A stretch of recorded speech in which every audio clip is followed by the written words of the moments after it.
Hello friends and welcome to Pathologic Volume 9, Episode 16.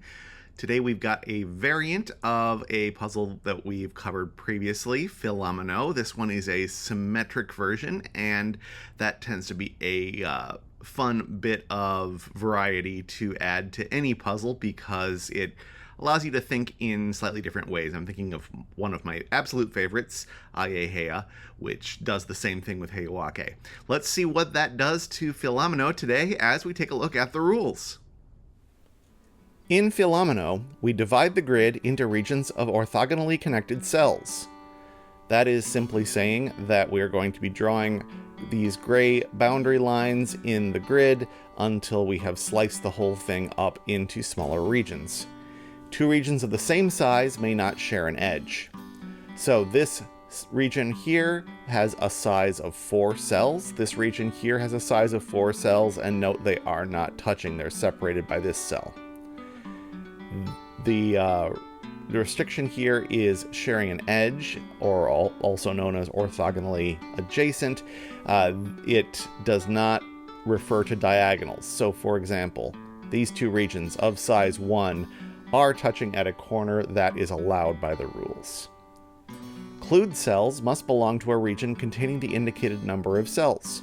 So the 4 up here is in a region of size 4. The 5 here is in a region of size 5. A region may contain multiple clues.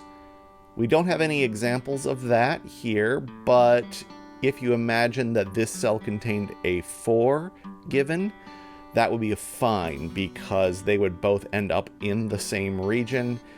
And obviously we couldn't have two different numbers in the same region because they have to tell the size of the region, but multiple clues is okay. It is not explicitly stated, but having no clues at all is also fine. For example, this 2 region here has no given clues in it, but is still legal. And finally, the variant, which is symmetry. All regions must have 180-degree rotational symmetry. So if you imagine there's a pivot point here in the center cell of this 5 region, and you spun the entire region 180 degrees upside down, the cell up in this corner would end up down in this corner and vice versa. The entire shape would overlap itself perfectly. So those are the rules of Fillomino with a symmetry variant, and it's time to solve a puzzle.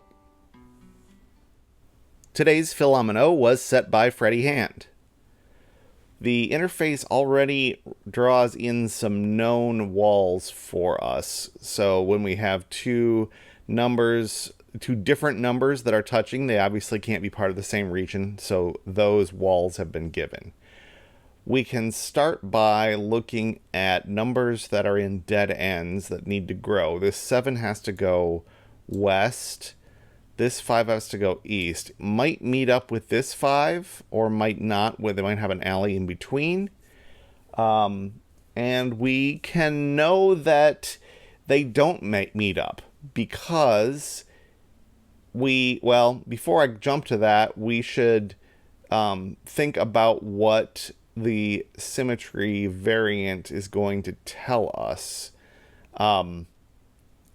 It tells us things like this 8 region, let's say it's stretched south, it couldn't then stretch east because there would be no way to make it, if this were the center, to make it go west further, if this were the center, to make it go farther south. So we're going to have things like that happening. So right up here with these 5s, if I link these up, how am I going to make this a symmetric region?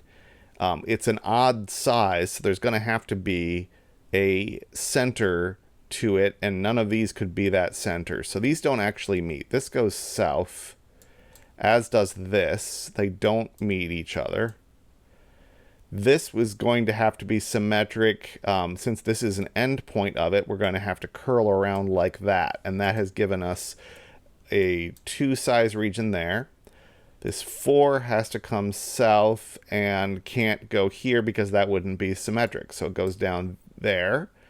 This 5 can't meet with that 5. So it goes east And then we're going to have exactly the same as this pattern, just kind of mirrored. So it's going to go down like that.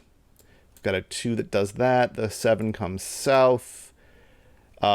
And is going to have to fill in both of these, because if it went just up here, this would be a size 1. We'd have 2 size 1s that meet, and it would meet. And if it didn't come up at all, we'd have another size 2 region. So this is going to have to take up both of those slots. That's 4 out of 7. So we have to add 3 more and make this symmetrical. So could we come over here? No, because this is of size 7 and these are, there's no branching going on here. This is the center of it. We can just know that, and so we have to reflect those 3. Rotate those 3 symmetrically down here. This, whatever it is going to go that way. It's at least 2 because it doesn't meet up with the 1. I don't think we can know anything more about that. Here, also not a 1, so it's going to go at least that far. Not very helpful. This 8...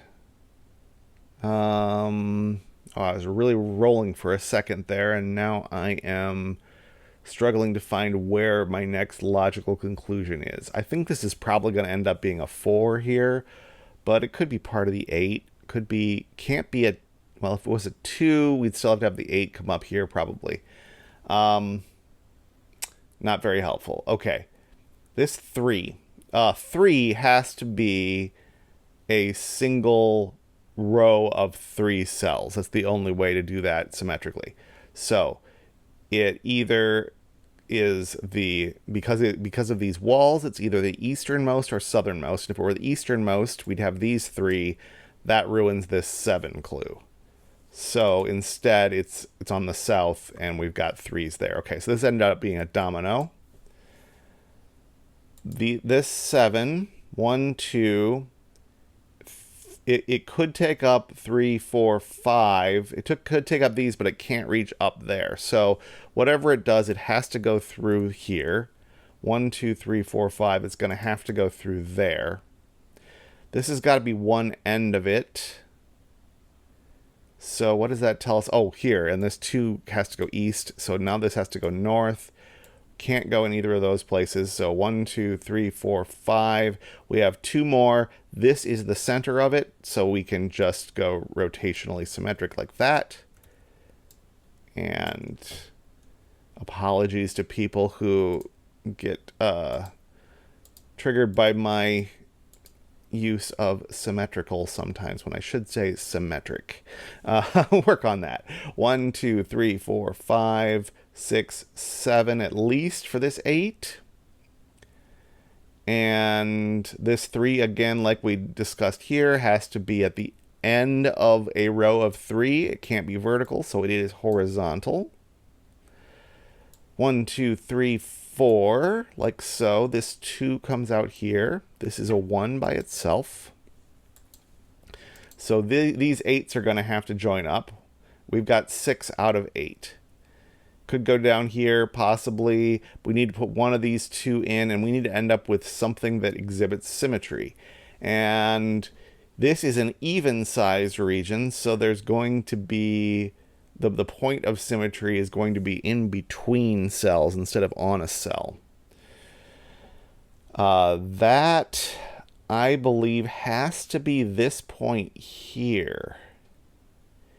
If we went up like this for these 4, certainly we don't do that on the other side. So this comes over this way. 1, 2, 3, 4, 5, 6, 7, 8.